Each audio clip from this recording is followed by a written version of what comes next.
If God's been saying anything to you, if you have a word for the year that you've been praying over or something that he's deposited into your spirit, I would love to hear what that is specifically for you. So drop that in the comments as well so that I can see and I know that you are here.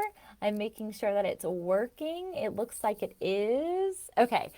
So I'm here specifically to brag on a client, first off, who has just literally, it's Jesus. It's not, I mean, it's her and it's the him within her. But this is the activation that I'm talking about that just truly, God is ready for you. He is literally waiting for you, arms wide open, for you to just say yes. He is already in the water. Remember, he's asking you to get out of the boat. And the incredible thing about that is when he asks you to get out of the boat, he doesn't ask Peter to grab his fishing pole, even though he's a fisherman. He didn't say, hey, make sure you grab your rain boots and put those on, or grab an umbrella. It's going to be raining out here. Or it's going to get crazy. He doesn't tell him to do anything other than to step out and keep his eyes fixated on him. And so this is the encouragement I want you to hear today.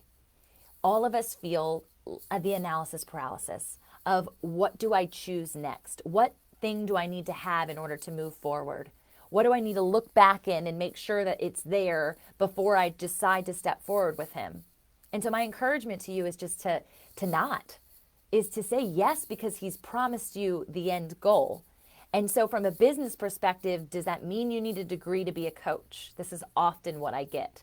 And they're like, oh, I need to go get my license. I need to go do this. I need to do that. I don't have the author behind my name. I don't have doctor before my name. And I'm like, what have you gone through? This is what I often say. What is it that God has put you on this planet to do? What have you walked through? What trial and tribulation, what pain point already exists? And what passion do you have that ignites from that pain point? If you have those two things, and I can assure you I've walked through a lot of pain, and I assure you that there's also a ton of passion within me.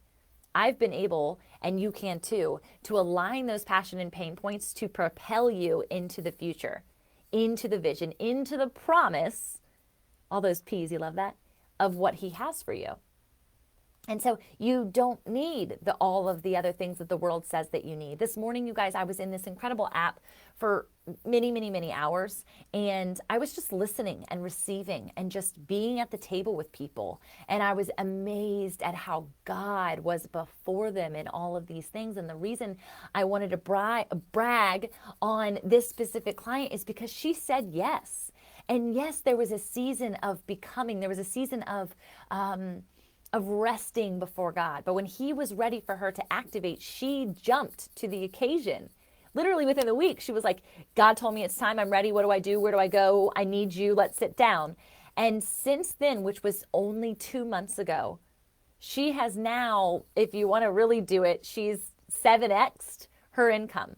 She went from 6x, 6 clients, which was a lot more thousands of dollars than what she was making before. But it's not about the money. You guys know my heart. You know my desire towards wealth and richness is all about the fruits of the Spirit. The joy that is seeping out of her. The joy that is seeping out of her reluctant husband who was like, no, you're not going to do that, is amazing. And that is what we are aiming for. Because at the end of the day, it's not about us. It's about our open hand towards what he gives us. So we step out of the boat and he gives us the thing that we need in order to keep going. He doesn't say, bring all the things and then get out of the boat. He is our provider. He is the one who keeps us steadfast. He is the one who will give when you need. And so not only is she receiving, but she is giving in a ripple effect that I can't even forge myself. I couldn't even plan from a global perspective. We got to be global with people on Saturday because of her work and her obedience to say yes in the activation where God would have her lead, where God would have her steward, in the business building of what he would have her do. And so if you have this ministry mindset that I have to be poor, I have to be broke, I don't get paid for this because it's ministry or because it's a nonprofit, or this is my heart for people and I want to serve. You can serve and still be fruitful. If you are serving from a starved vine, what kind of grapes do you think you're actually going to cultivate? We have to be working out of overflow. We have to be working out of an energy source that never wastes. And so I'm thinking of like solar panels right now, because the sun will always rise. He promises that. He promises that over your business. Imagine if we activated our business with solar panels on the roof. Every day we would have power. Every night we would have power. And so I just need you guys to soak in the fact that within 6 weeks, she was able to turn her first client. Within 8 weeks, she was able to turn 4.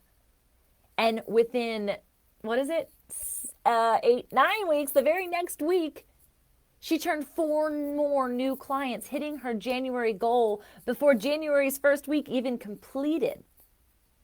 This is insane. And the cool thing is, it's not the only testimony. I have seen so many women in the last year gain momentum because they've just simply said yes. But key point, they've stayed consistent.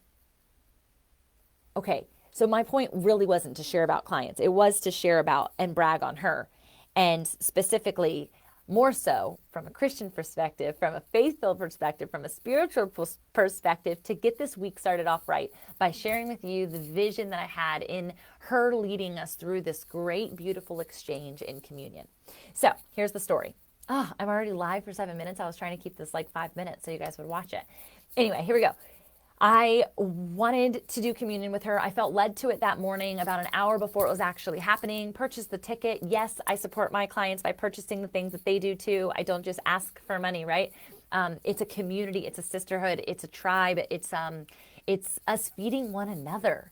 That's what God calls us to do as a neighborly love, okay? So I go to her event, and it's virtual. Global, again, reach, which is amazing. We had somebody on from England, and she asked us to take communion. And I was feeling guilty about the fact that in my kitchen, I did not have boring bread. I did not have like a piece of toast. I didn't have a cracker because we're like grain free. I was like, I don't know what to use. I have nothing in here. I don't even have my sweet potato or beet chips. I had nothing because our kitchen is in remodel phase. And so all that there was this old, honestly old box of cinnamon squares. And I was like, I'll just take a handful of these. I'm trying to run. The computer screen, everything is live. And she's like, if you don't have wine or juice, which I have been almost alcohol-free for 2 years. We're going on, it's a little bit under 2 years. We're working on it. Anyway, only for the reason that I wanted to steward my vessel well. And I'm surrounded by alcoholism. And so I didn't want that to be a part of the storyline for my children. And my husband and I feel very passionate about it. So if you ever have a question about that, I'd love to chat about it, because it's not something I'm very passionate about from a physical realm.